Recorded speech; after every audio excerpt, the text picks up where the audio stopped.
Magandang balita naman para sa mga gustong magkolehiyo abroad.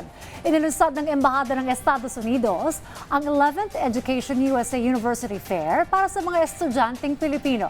Pinaulat ni Elijah Canlas. Pinangasiwaan ng Embahada ng Estados Unidos ngayong araw ang isang taunang programang pang-edukasyon sa Quezon City Hall para sa mga Pilipinong mag-aaral na nag-aasang makapag-aral sa ibang bansa. Nagsama-sama ang halos 4,000 US accredited colleges and universities sa MICE Center ng Quezon City Hall. Ipinakilala ni US Embassy Counselor Jessica Simon ang mga oportunidad sa kolehiyo at maging sa mga nagbabalak kumuha ng graduate programs. Isa sa mga nag-abang ang incoming grade 9 student na si Kim. Kwento niya, pangarap niya noon pa man ang makapag-aral ng medisina sa Estados Unidos. Even though there's a lot of good university in Philippines, such as the University of Philippines, UST, I still look forward po in honing myself po in different how can I say this po, in different learning po opportunity in the other country po, because I know po aside po from the financial stability in the USA, I still think po na it can value my how can I say that po, it can value po my skills po, especially po I want to take the course of medicine.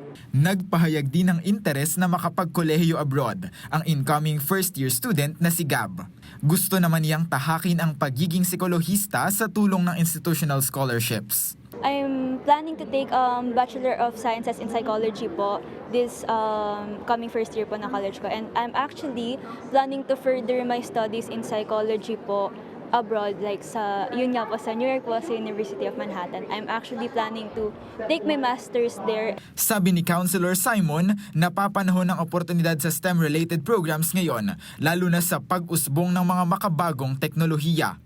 Well, I think there's a wide range because there's a wide range of Filipino students, but I think one of the focus areas is STEM, science, technology, education, and math. I think with the increasing awareness of the importance of artificial intelligence and the jobs that are going to be created in artificial intelligence fields.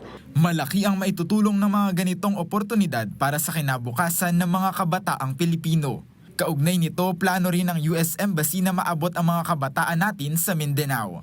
Para sa mga karagdagang katanungan ay maaari naman lumapit sa official page ng Education USA. Elijah Canlas para sa Pambansang TV sa Bagong Pilipinas.